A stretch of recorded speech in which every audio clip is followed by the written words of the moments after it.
This is Democracy Now!, democracynow.org, The War and Peace Report. I'm Amy Goodman. As bushfires fueled by a historic heat wave threaten Australia, high tides threaten to flood Venice, Italy, and the Philippines prepare for a Christmas typhoon, we begin today's show with a new round of protests calling for action to address the climate crisis. Last Friday, a day before Jane Fonda's 82nd birthday, the two-time Academy Award-winning actress and longtime political activist was arrested for the 5th time, as she has been nearly every Friday in Washington, D.C., since she started Fire Drill Fridays in October, inspired in part by the Swedish youth climate activist Greta Thunberg. Jane Fonda was arrested along with more than 140 others inside the Hart Senate Office Building. Demonstrators sang to her as she was taken outside. Thank you so much. This month, Jane Fonda wrote an op-ed in the New York Times headlined, "We have to live like we're in a climate emergency because we are." In it, Fonda said, quote, "It should come as no surprise I believe in the power of protests. That's why I moved to Washington to start what I call Fire Drill Fridays, joining the millions of young people around the world who turned out in the fall for protests to demand that our leaders act to save their futures," she wrote. Well, on Monday, Jane Fonda joined us from Washington, D.C., and I asked her about her new organization and her protests and arrests around Fire Drill Fridays. I wanted to pick up the call that Greta sent out, get out of your comfort zone, this is a crisis. And so I decided to actually move my body to this place, this center of power in the United States, and do what I could to raise the sense of urgency, try to get other people, older people, to join me. I have been told that since Fire Drill Fridays began, more older people are now joining Greta's rallies over in Europe, which makes me very happy. So talk about why this issue, why the climate catastrophe we're facing around the world, why it's this that has grabbed you now as you turn 82. The science is what grabbed me when I realized that the climate scientists are unanimous in saying this is a crisis because we didn't act sooner. Our carbon budget, the amount of carbon that we can continue to emit has gotten very, very small, and we have 10 years to reduce it. And the science is very clear. There are not two sides to the story. And the scientists themselves say the only way that human beings are going to be able to force their governments to do what's needed is to mobilize in unprecedented numbers. Well, I know about mobilizing. I've done it before. I've experienced what happens when very large numbers demand something. And so I decided I was going to try to lend my platform. I have a hit television series, so you know, that's helpful when you're an activist, to try to get more people. We're building an army. The senators that I met with from the Senate Task Force on Climate Change said, you're building an army, make it big. We need pressure from the outside. And historically, we've seen that's what's all the things that are important that ever happened. It's because millions of people have demanded it. You know, during the New Deal in the 1930s, millions of people were rising up because they were desperate and they demanded change, jobs, programs that would help them, of Franklin Delano Roosevelt. And he said to them, I agree with you. Now go out and make me do it. So I've gone out and joined with the young people to try to make them do it. I want to turn to the Democratic presidential debate in Los Angeles Thursday evening, the last one of the year. This is the moderator, Tim Alberta, a Politico correspondent. We're going to talk about climate now. Senator Klobuchar, would you support a new federal program to subsidize the relocation of American families and businesses away from places like Miami or Paradise, California, perhaps, Davenport, Iowa, Because we know these places are going to be hit time and time again. Well, I very much hope we're not going to have to relocate entire cities, but we will probably have to relocate some individual residents. Mr. Steyer, would you support such a new federal program, again, to help subsidize the relocation of these families? Look, I am hoping that we, in fact, will do what I'm suggesting, which is declare a state of emergency on day one of my presidency. I have made this. I believe I'm the only person here who will say unequivocally this is my #1 priority. Mr. Buttigieg? So I know what's at stake, and it's why I insist that we act with a carbon tax and dividend, with massive increases in renewable research on renewable energy storage, and carbon storage. Senator Sanders. Tim, in all due respect, your question misses the mark. It is not an issue of relocating people in towns. The issue now is whether we save the planet for our children and our grandchildren. So that's Bernie Sanders and Amy Klobuchar, two Democratic presidential candidates, debating on Thursday night, the last presidential debate of this year. One of the previous presidential candidates, who's since dropped out, Jay Inslee, the current governor of Washington State, called for a debate solely focused on the climate crisis, but the DNC has repeatedly rejected that. Jane Fonda, what do you think of the Democrats' approach, what they are suggesting for the climate, and what you think needs to happen in this election year? We mustn't vote for anybody that doesn't understand the urgency of the crisis and the utter catastrophe, the utter devastation that can happen if we don't do what's needed. We have a very small window to do something unprecedented in human history, which is reduce carbon emissions by half in the next decade, and then net zero by the middle of the century. That requires extremely bold action on day one of the new presidency. So I would not support anybody who doesn't understand that this is not about carbon taxes or carbon capture or moderate things moving people around out of harm's way. No, nobody, well, yeah, some people, I don't want to endorse anybody, but too few of them are talking about the real problem, which is fossil fuels.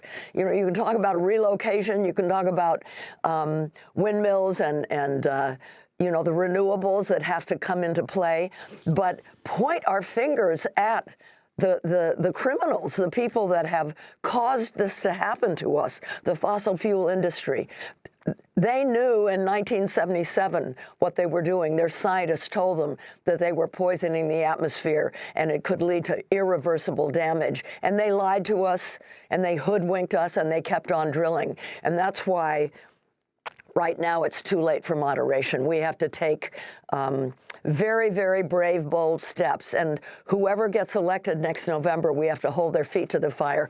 That's why it's important right now to build an army bigger and bigger and bigger so that by next November we will have the wherewithal to do what's necessary, which could mean shutting down the government. We are fighting for the future of our children. Young people know what they're facing, and they're furious, and they have every right to be. And we have to do everything we can. No matter what, it's going to get worse before it slows down because of all the heat that's been baked in because of our inaction over the decades. So we have to help communities, frontline communities, the most vulnerable of us in particular, to feel resilient. We have to build resiliency. That's why a lot of us, many of us, are supporting a Green New Deal, because it would center justice in the climate movement. It would center caring for the people that are going to be the most impacted by what's coming, and then moving very swiftly to reduce fossil fuels.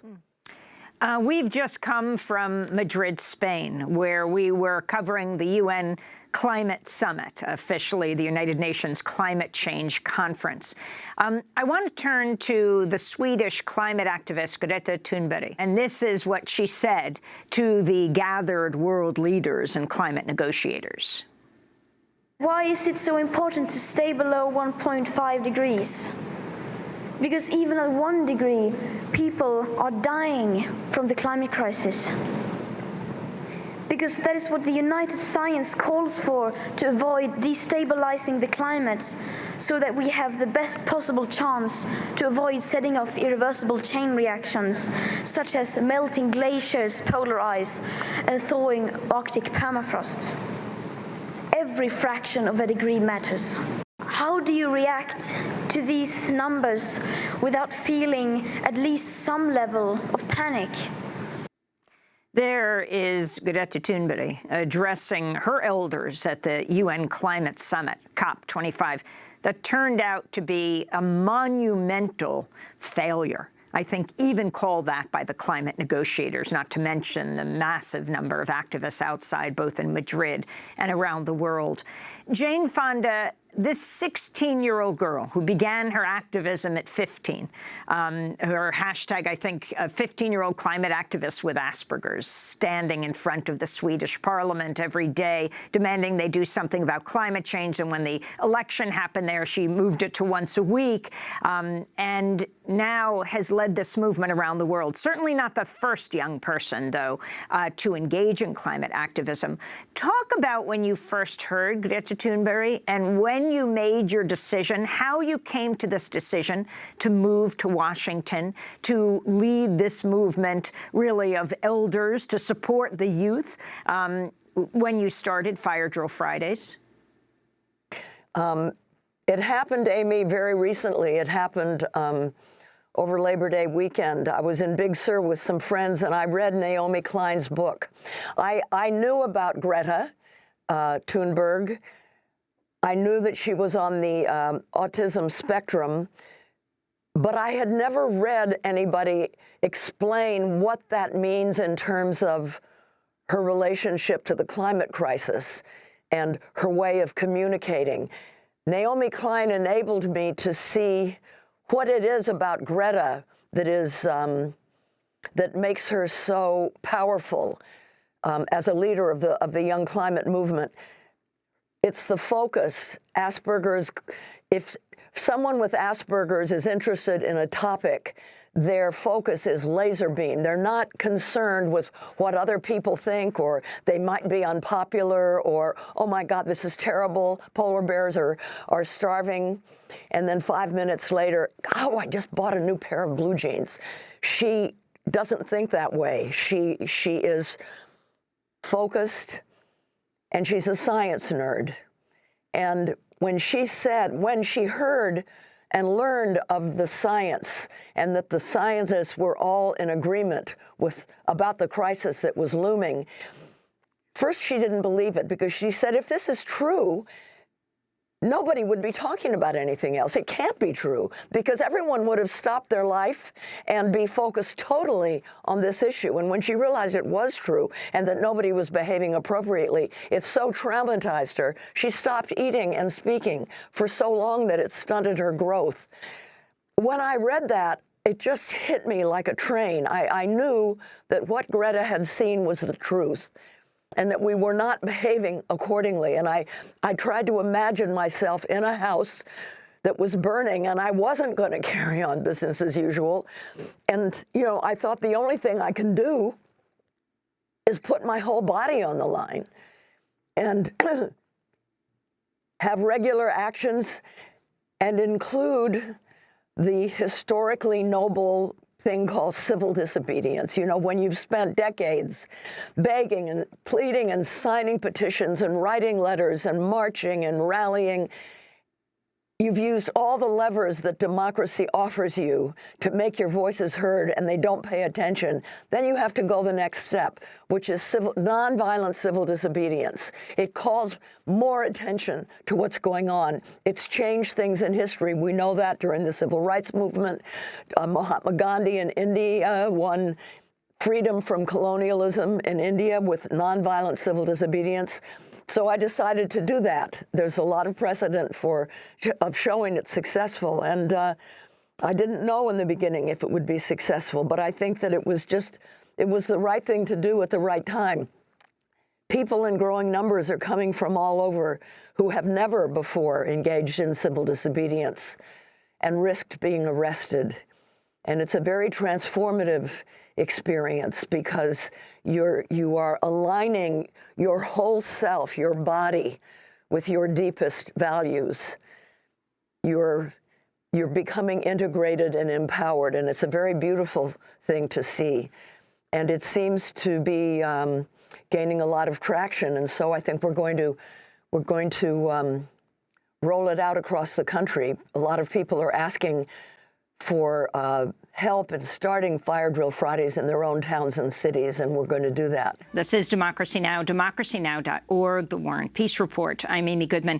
As we continue with my conversation with two-time Academy Award-winning actress, longtime political activist, feminist Jane Fonda, who's organized weekly Fire Drill Friday protests in Washington, D.C.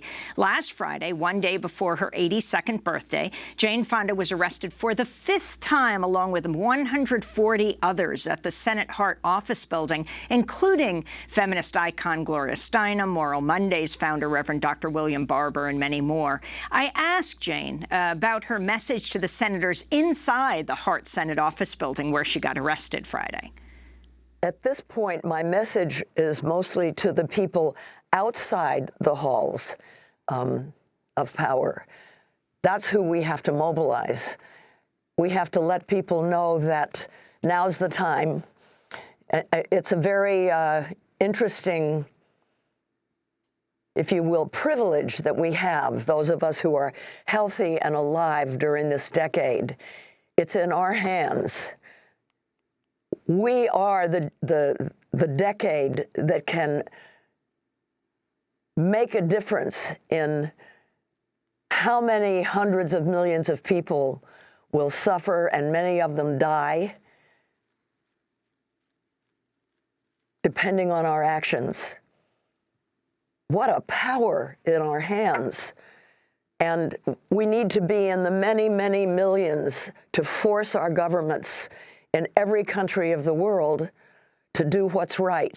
They have to be forced. Even if the best candidate in the world gets elected next November, we have to force them to do what's right. And over 500 environmental organizations have supported a call on the next administration.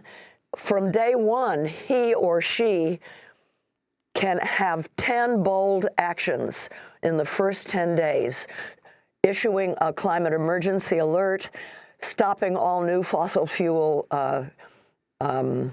expansion, because we can have all the windmills and all the solar collectors in the world, but if they keep drilling and fracking and mining, it's not going to do any good. They say, well, we have to keep fracking for gas because it'll affect our national security. Oh, really? Then why are they sending so much of it overseas? We are now exporting gas and oil. All that would stop on day one.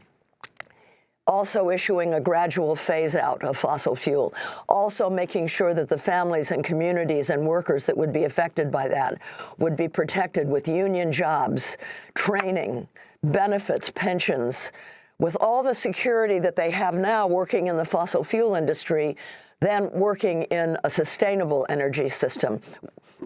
Right from day one, a president could call for that, and many, many other things that can happen right as executive orders in the first 10 days.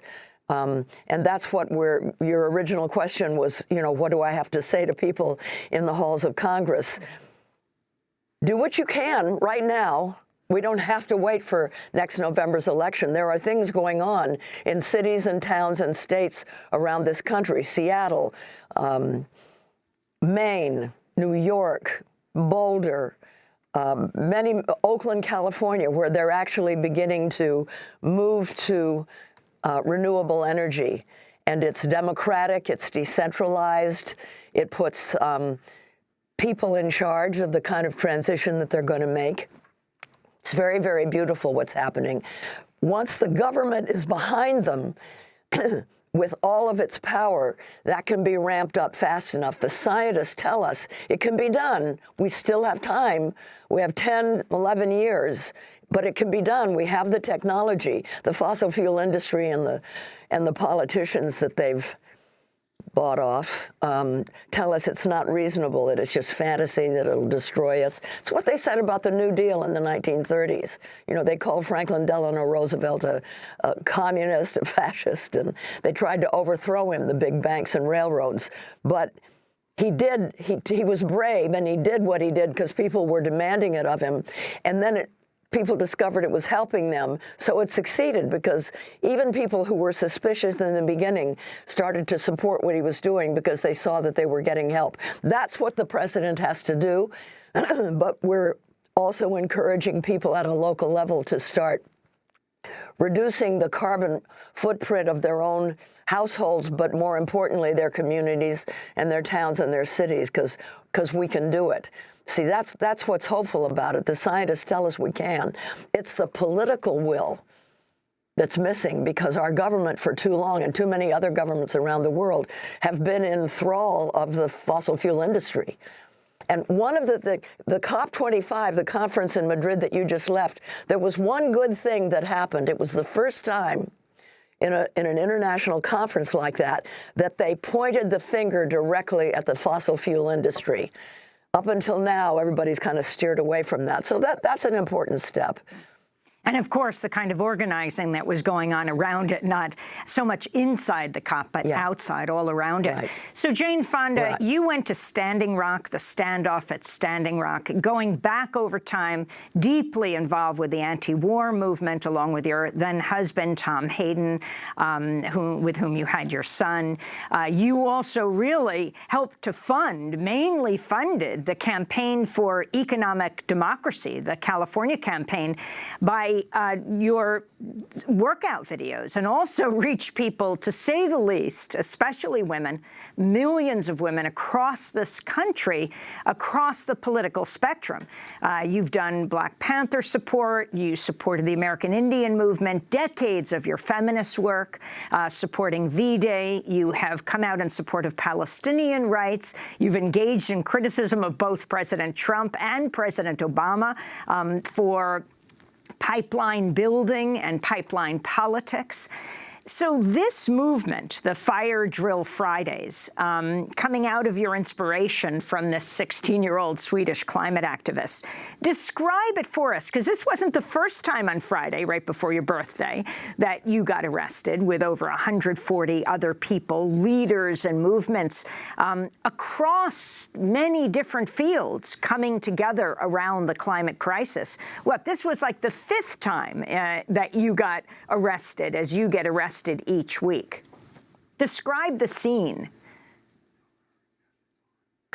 Last Friday, which was also, we focused on the climate crisis effect on health, but we also had a birthday party for me. And I felt it was a kind of a turning point, because behind the big banner that we were all holding, support a Green New Deal, were leaders of so many other movements that are not usually associated with climate. Reverend William Barber, Gloria Steinem, Dolores Huerta, Ai-jen Poo, among others, all coming together to focus on the climate crisis. It was a beautiful experience. We committed civil disobedience in the atrium of the Hart Senate Building. Reverend Barber led us in song. Would that every time we do this, there's somebody who can sing that beautifully with us. It really makes a difference. But there were, we had been there before with far fewer numbers.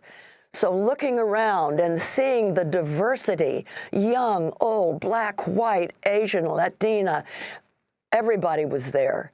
So many people singing and chanting together. And there are many layers of balconies going up, and so many people from the Senate offices leaning over and throwing us fists and high fives. And we saw Fire Drill Friday posters in the glass windows of some of the Senate offices. It felt so beautiful. And then we were arrested. And then we were taken by bus to a detention center. It's a big warehouse. At first, we were in little cells in the Capitol Hill Police Department, but then there were so many of us, they had to take us to this warehouse with a lot of folding chairs. and there were about 20 men on one side, and about, I don't know, there were 143 altogether, so there were a lot more women. And maybe it was because it was my birthday, maybe it's because it was so close to Christmas, but the police let us kind of move around, and so there were huddles of women talking to each other, organizing, sharing stories. I can tell you one thing, it was the best birthday party I ever had. We got so much accomplished. So many people came from all over and committed to doing Fire Drill Fridays where they came from, including Dolores Huerta in Kern County, where there's so much drilling for oil. See, California is seen as a very environmental state, and there's so much that's very progressive in California, but we have not cut ourselves off from the oil drilling and the fracking.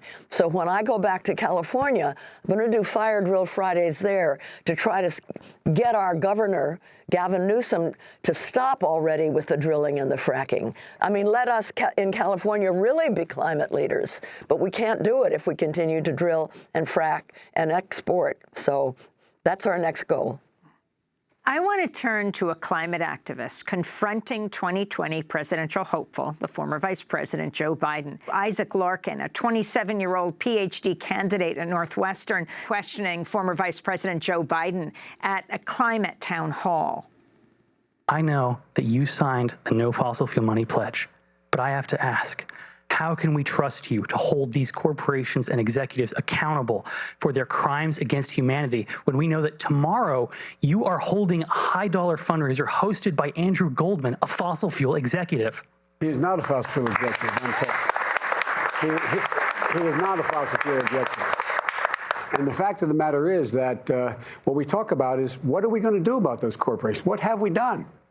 And everywhere along the way, for example, I've argued and pushed for us suing those executives who are engaged in pollution, those companies who are engaged in pollution. I've never walked away from that. There you have Jane Fonda. This was a climate forum that was held by CNN. Young people demanding of these candidates accountability, not just rhetoric. Is this where you see the hope? Yes, absolutely. That's exactly what has to be done. And we have to be vigilant in knowing what they're doing, where their money is coming from. We have to get this fossil fuel money, well, we have to get corporate money out of politics. So I think it's exactly what has to happen. We have to be very concerned about political candidates that have ties to the fossil fuel industry. Whoever the Democratic candidate is, I feel that my responsibility is to help build a movement that will force them to do the right thing. But I think that the determination of who that candidate will be should depend in very large part on their willingness to sever ties to the fossil fuel industry. Because as long as they are accepting help and money and a narrative from those fossil fuel powers, it's going to be hard for them to be independent. If you're taking money from someone connected to the gas industry, then you're going to buy into the narrative, as Joe Biden was quoted, in the clip that you showed. Well, we can't stop right away. Well, no, as I said, we can't stop right away, but we can stop expanding and exporting right away. And he's probably someone who believes in the narrative that gas is the bridge energy source between the really bad stuff like coal and oil, this is the narrative, and when we finally get to renewables. But that's a false narrative, because natural gas is extremely bad for the environment. Methane, for example, is a terribly dangerous greenhouse gas that is a byproduct of fracking, not to mention what it does to water, to underground aquifers where water is being polluted, and unusual cancers are being experienced in communities near fracking pits. It is bad. Fracking is bad. We have to do away with it. It is not a bridge source of energy. And people who say, well, we need it for natural, for our nation's security. It's going to be our nation's security. We have the secure form of energy. It's called solar and wind and geothermal. It's there. It's not so expensive. It doesn't harm the environment. And that's what we have to move to. Two-time Academy Award-winning actress, longtime political activist Jane Fonda, founder of Fire Drill Fridays. She also stars with Lily Tomlin in the Netflix series Grace and Frankie. We'll see if the climate crisis comes up in their last season. Last Friday, Jane Fonda was arrested for the 5th time, along with more than 140 others, including media legend Pat Mitchell, author of the new book, Becoming a Dangerous Woman. We'll speak with Pat Mitchell, the first woman president of PBS, in a minute.